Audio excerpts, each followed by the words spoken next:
Seja bem-vindo, bem-vinda ao estudo do Livro dos Espíritos de hoje. Busque um ambiente tranquilo e sereno.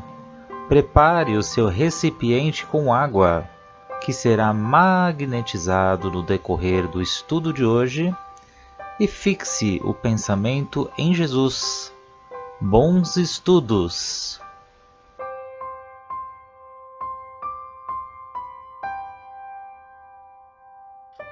Olá a todos, sejam todos muito bem-vindos aqui ao nosso grupo de estudos do Livro dos Espíritos, esse livro aqui que nos dá tanto saber de como viemos, como a cartilha para como devemos, né, deveríamos viver e de como nós vamos desencarnar. Então, aqui traz tantos mistérios, né, que são revelados para todos nós. E para nós começarmos os estudos de hoje, vamos agradecer.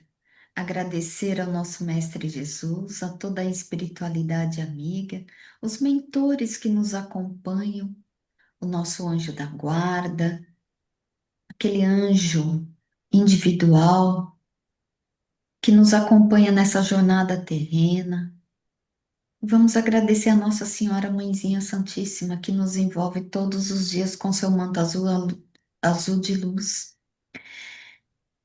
E vamos agradecer a Deus pela oportunidade de estarmos aqui reencarnados. E com muito respeito e gratidão, vamos pedir licença e adentrarmos as questões de hoje, rendendo graças a Deus. Gerson, você vai fazer para nós aí, onde estamos falando ainda do combate, né? Vamos seguir na 547. Pergunta: os espíritos que se combatiam estando vivos, uma vez mortos, se reconhecem por inimigos e são ainda obstinados uns contra os outros? Resposta: o espírito, nesses momentos, não está mais, não está jamais de sangue frio. No primeiro momento, ele pode ainda querer seu inimigo e mesmo persegui-lo, mas quando as ideias lhe retornam, vê que sua animosidade não tem mais objetivo. Entretanto, pode ainda conservar-lhe as impressões mais ou menos segundo seu caráter. Assim, né? Quanto mais materializado a pessoa for, né? Ou seja, quanto mais valor ele der às coisas materiais que ele tem aqui, ao seu corpo, né? Tudo aquilo que a gente viu, essa questão de apego às coisas materiais, mais ligado ele vai estar nessa situação. Então, esse soldado, quando ele acaba, né, de falecer, ele ainda vê seu adversário como uma pessoa que lhe tirou tudo isso que ele prezava, né? Todas as coisas materiais que ele tinha, que lhe tirou a chance de ganhar a guerra, né? Ganhar mais um troféu para a prateleira dele, né? Mais um título, né? Para o teu próprio orgulho, né? Aí, aí sim, é o tipo de espírito que vai sustentar esses sentimentos de ódio, de obsessões, né? E aí leva um tempo, de fato, para se desapegar aqui do mundo material. Agora, por outro lado, tem outras pessoas que têm a consciência de que estavam ali cumprindo o seu dever. Estavam ali cumprindo o seu dever.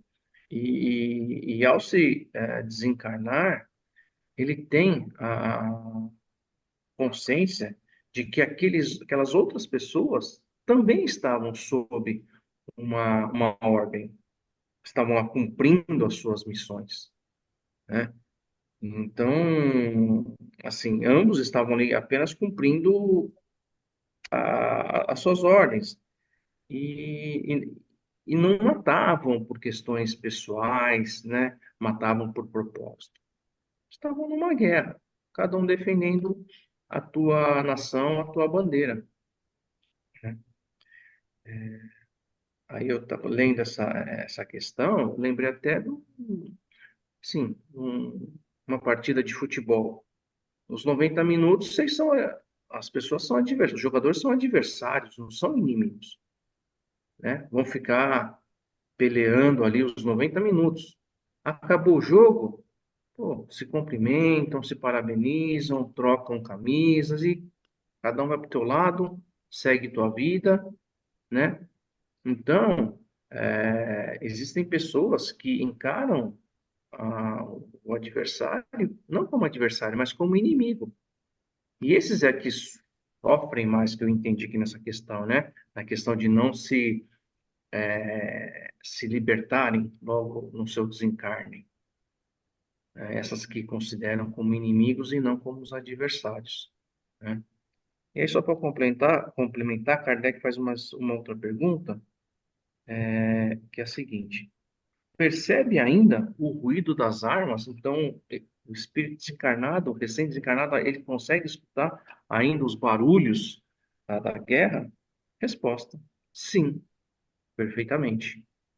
Então, e- se ele ainda está ligado à materialidade e vivenciando aquela experiência, ele vai continuar assim no ambiente de guerra, né? Ele vai ouvir os barulhos, os gritos, todo aquele ambiente bárbaro ali de uma guerra.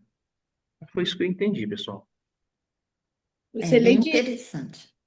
Pode excelente falar, que Suzeli. você fez, né, um jogo de futebol. A gente tem que lembrar sempre que nós já estudamos muito isso. Nós desencanamos do jeitinho que estamos, Uhum. né?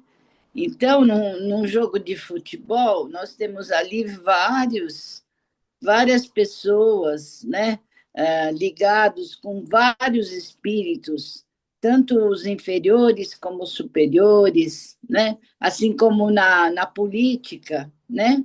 Então, quando acaba toda aquela discussão dentro da política, muitos adversários, entre aspas, podem sair abraçados e muitos vão levar essa animosidade, né? Porque está tudo dentro, está tudo naquilo que a pessoa se permite, né? Então é nessa guerra, é claro, há vários tipos de soldados, né? Que vão desencarnar de maneiras diferentes, uns com aquele ódio que já antes da guerra já possuíam e que não fizeram, né, sua reforma íntima, enquanto que outros estão ali pela necessidade, né, em que foram convocados, na verdade, talvez nem quisessem estar ali. Então, bem lembrado isso, né? E é claro, ele vai ouvir esse rumor, sim, porque ele está naquele processo, né, de passagem, né? Então muitos nem vão ainda admitir que desencanaram, né? Ainda não vai ter essa noção, acha que está ali na guerra, talvez, né, espiritualmente esteja ali guerreando. Isso mesmo, né? Então, esses espíritos que eles desencarnam dessa forma, que é a forma violenta, então, assim, esses espíritos, eles não estão libertos, né? Como vocês falaram dessas sensações aí que eles estavam passando, vivenciando. A gente já viu também que quando o espírito ele é mais evoluído, mais moralizado, ele consegue se desligar mais rapidamente da vida material. E para o quê? Para ascender aí na sua vida espiritual. Ele vai ter um outro entendimento. Agora, esses espíritos, até como a gente viu aí em questões anteriores, muitos espíritos que estão ali guerreando, eles nem sabem que desencarnaram, né? E continua guerreando, vai continuar guerreando ali. E ele consegue, né? Ele fica naquele estado de perturbação tão grande que ele consegue ouvir ali os barulhos da guerra, né? Então consegue, né? É bem interessante aqui essa pergunta do Kardec, né? E é isso mesmo que vocês falaram. Ótima analogia, Gerson, aí com o jogo. É, vamos continuar? 548. O espírito que assiste friamente a um combate, como espectador, testemunha a separação entre a alma e o corpo e como esse fenômeno se apresenta. Então, aqui, Kardec, ele, né, questiona a possibilidade do espírito estar ali observando o seu desencarne, né, a sua morte e a separação ali do corpo físico, né, com o espírito, que aí a gente sabe que é o perispírito. Aí a espiritualidade responde: há poucas mortes realmente instantâneas. Na maioria das vezes, o espírito cujo corpo for mortalmente ferido não tem consciência disso no mesmo instante. Quando começa a retornar com a consciência, é que se pode distinguir que o espírito a mover-se ao lado do cadáver. Peraí, quando começa a retomar consciência, que se pode distinguir o espírito a mover-se ao lado do cadáver. Isso parece tão natural que a vista do corpo morto não produz nenhum efeito desagradável. Toda a vida tendo sido transportada no espírito. Somente ele chama a atenção e é com ele que o espectador conversa ou a quem dá ordens. Então, aqui é muito difícil o espírito realmente ele se desligar do corpo físico rapidamente, principalmente nesse estado violento, nesse estado de guerra, de combate, que eles estão ali lutando. Então, onde as pessoas estão ali muito, né, com os ânimos exaltados, eles estão ali, ó, pilhados, gente.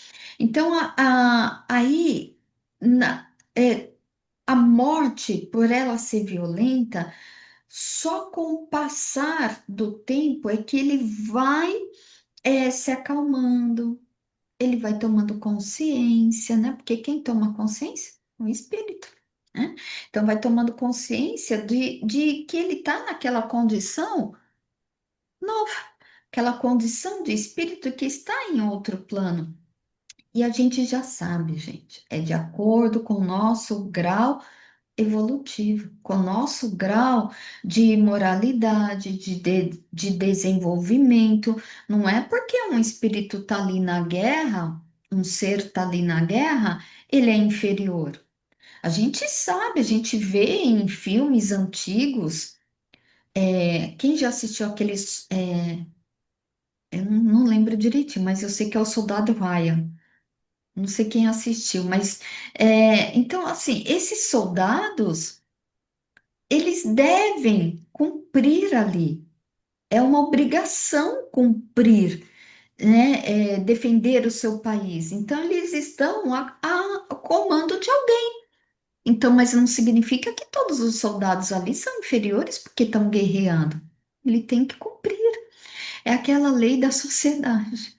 Então, assim, de acordo com a época e o lugar onde você está vivendo, você vai viver aquilo, né? Então, olha só. Então, quando ele vai retornando, né? Ele vai. Tem uns que vão demorar um pouquinho, tem uns que vão demorar um pocão, né? Tem outros que vão ficar naquele estado de perturbação o tempo que for necessário ali para aquele espírito retomar mesmo a consciência. Porque um desligamento do perispírito, né? Do corpo físico, ele pode ser rápido. E é exatamente pela evolução do espírito, né? Então, assim, outros podem demorar muito mais. Quanto mais materializado, mais lento é esse processo de perturbação que tem da consciência. E sempre que a gente estuda esse assunto, eu já até comentei com vocês, e eu tava pegando aqui o livro, gente, do Paulo e Estevão. Eu falei assim, é, quem nunca leu, recomenda, né? É grossinho, mas é maravilhoso, né?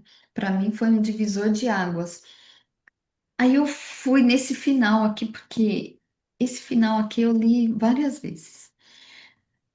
E eu vou ler para vocês, eu vou ler de novo, porque assim, toda vez que a gente fala desse desencarne, de como é, a gente sabe que a vida de Paulo de Tarso, que não era Paulo de Tarso, era Saulo, né? Então ele teve toda a transformação dele, de um perseguidor dos discípulos, dos cristãos, ele, ele foi ser o quê? Um discípulo de Jesus, né? Então a gente vê que tudo é possível. Quando eu li esse livro, eu falei assim, gente, tudo é possível.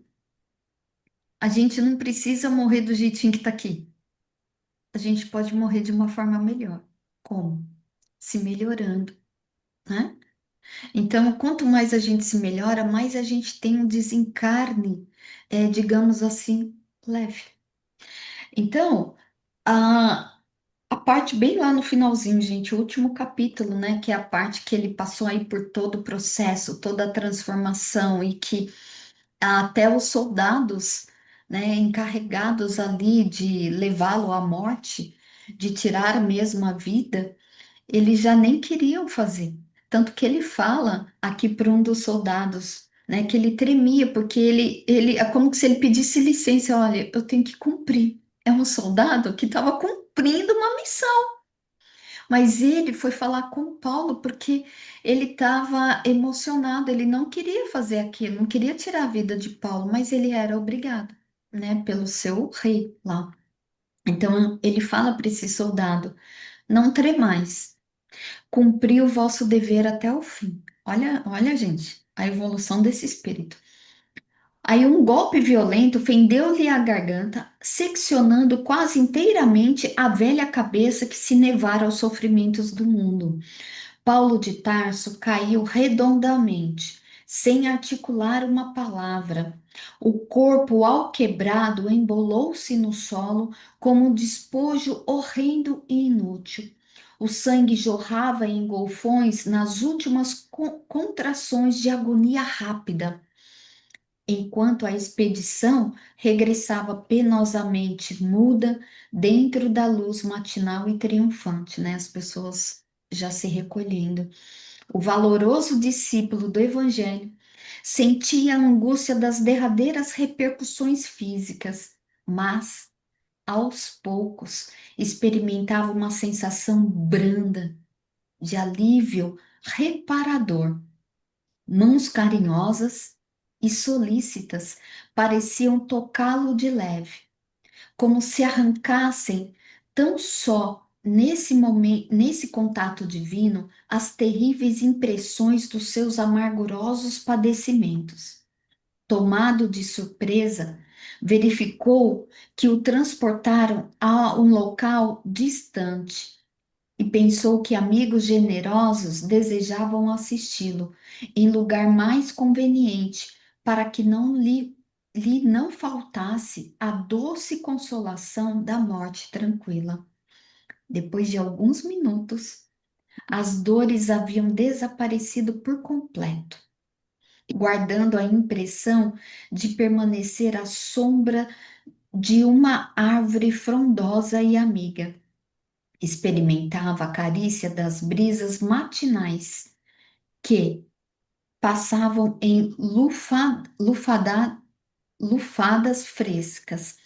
Tentou levantar-se, abrir os olhos, identificar a paisagem e assim, gente, aí continua. Mas olha só, de tudo que ele passou e como foi a morte dele bem violenta.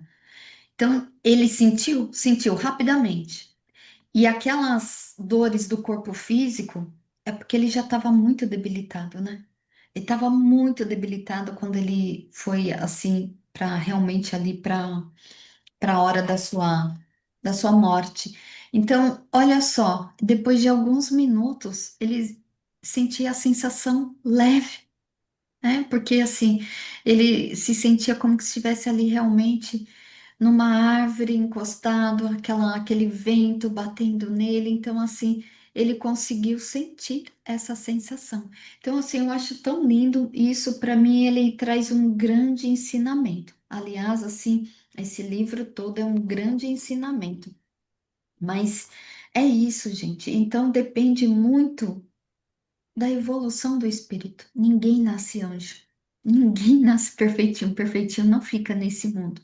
Mas a gente tem a vida inteira para a gente ir se melhorando. E, gente, é isso que Jesus espera de nós.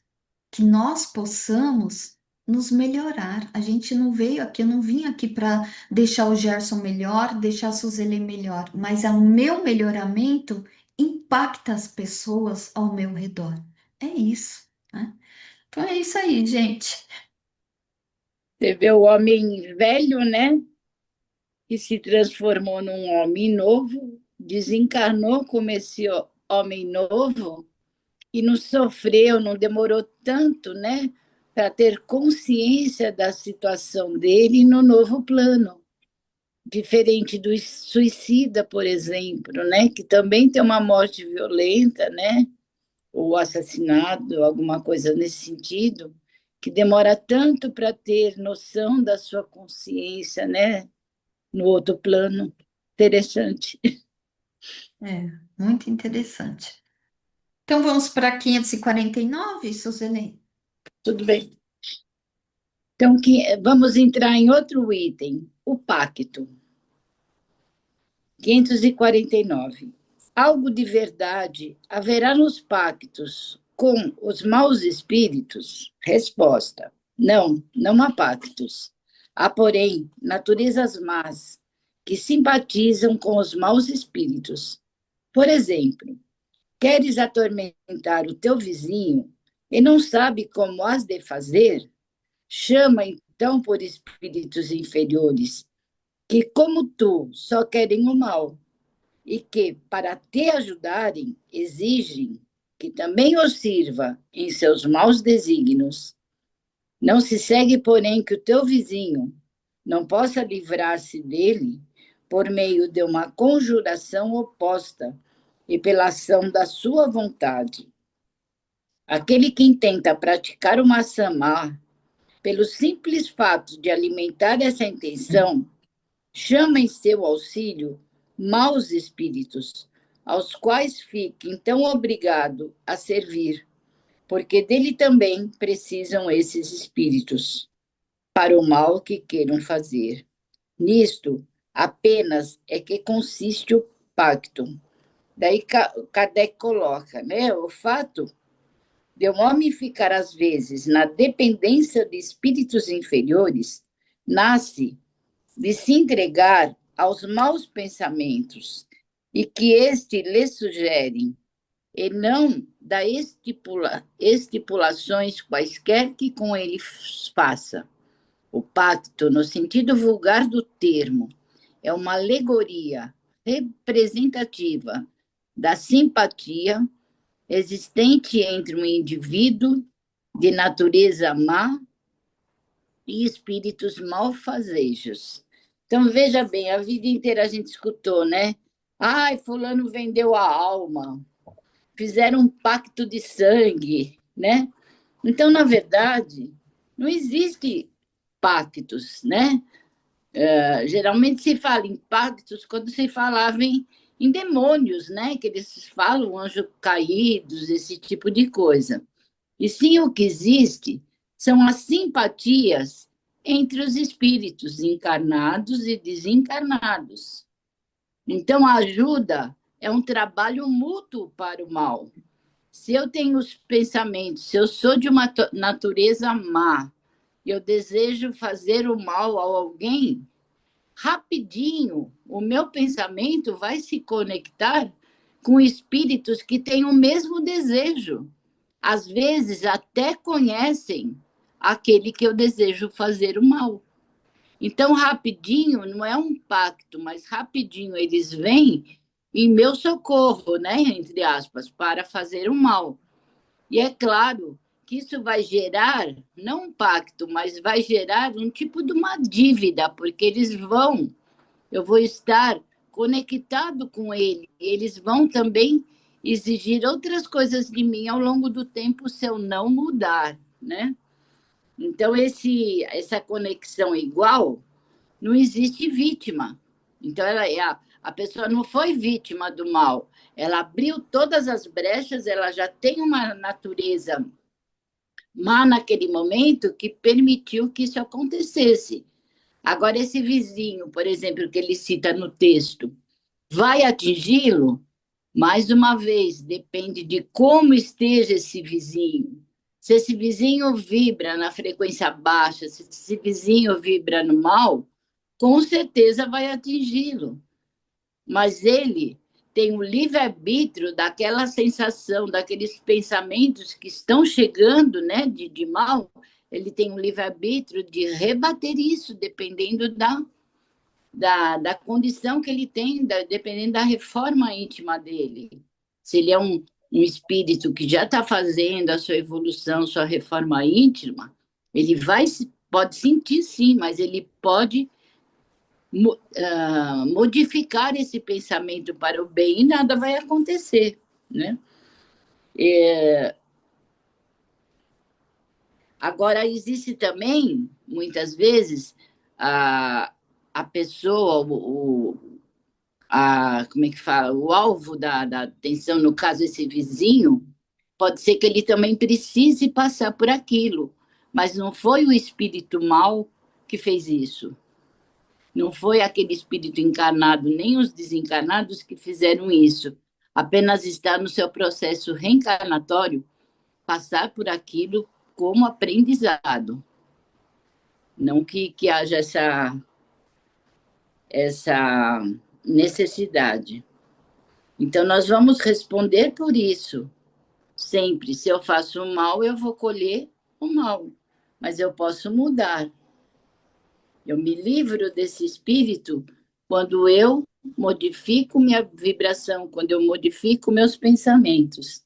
Entre homens, aqui na Terra, há pactos, né, de serviço, há pactos de palavras. Antigamente era a palavra como o bigode, né, o fio do bigode, que eles faziam aqueles pactos. Mas entre o espírito não há pacto, apenas o sentimento ruim que vai uni-los. O que eu busco, o que eu penso, quem que eu posso estar prejudicando? Eu preciso buscar o bem, a moral, são os pensamentos que a gente sempre tem que se fazer. Será que eu prejudiquei alguém? Será que eu estou prejudicando alguém? Como estão meus pensamentos? Acho que foi Ângela, a mentora do Divaldo, né, que colocou: queres conhecer quem és? Observa seus pensamentos, né? Então, quando você está sozinha e quando está com as pessoas, observem a sua palavra. Então, a nossa palavra, quando estamos com alguém, o nosso pensamento, quando estamos sós, vai colocar, né, quem somos, na verdade. Então, estamos sozinhas, vamos pensar o quê? Vamos pensar no bem. Vamos estar sempre ligados a Deus, né? O nosso Pai, com amorosidade. Quando vier esses pensamentos ruins, temos que refutar, né? Para que a gente não fique nesse pacto, né? Porque, na verdade, tudo está em mim. O outro só vai me influenciar se eu me permitir. Só vai me prejudicar se eu me permitir. Então, fazer sempre a nossa reforma íntima para evoluirmos e acreditar que podemos sim, por mais que fizemos no passado muitas coisas que não deveríamos, hoje, a cada manhã, a cada dia, temos essa oportunidade de mudarmos, né? Se fizermos, entre aspas, como se fosse um pacto de sentimento com algum mal, onde prejudicamos alguém, poderemos, nesse momento, né, pedir perdão e mudar a nossa vibração sempre, né? Lindo seu estudo, Suzeli. Dá vontade de. A gente tenta, né, espalhar para muitas e muitas pessoas, mais e mais corações. Muito boas essas suas palavras, não tem nem o que completar. E como você falou, a gente tem essa oportunidade. Até o exemplo que eu trouxe do Paulo de Tarso, que era Saulo de Tarso. Olha a trajetória, a mudança que ele teve. E hoje ainda, assim, ainda eu fico triste quando tem pessoas que não acreditam que o pensamento, a vibração tem poder. Então, assim, eu fico triste com as pessoas que ainda pensam assim, porque tudo, gente, que a gente vai fazer, tudo que vai acontecer, antes partiu de quê? Do nosso pensamento. Antes de você construir ou fazer um trabalho, no pensamento. E é de acordo com o pensamento que os espíritos se afinizam contigo, né? Ou bom ou ruim. Pode falar, Gerson, temos aí 2 minutinhos. Eu acho que é por isso e por outras coisas que Jesus Cristo nos ensinou, né? Que quando sofremos uma agressão, né? Que ofereçamos a outra face, né? Então, ou seja, se somos, para não entrarmos na vibração, vai, nesse exemplo aqui da pergunta, né? De um vizinho, né? Ofereça outra face, né? Ofereça outra face. Não queira, né? Então, me lembrou esse ensinamento de Cristo. Bacana, Gerson. E olha só, gente, com esse maravilhoso estudo. Gratidão, Gerson, gratidão, Suzelei, gratidão a toda a Obrigado a espiritualidade todos. amiga. E que nós fiquemos com a luz de Jesus em nossos corações, em nossos lares. E até a próxima semana que vem, com fé em Deus, gente. Tchau, tchau.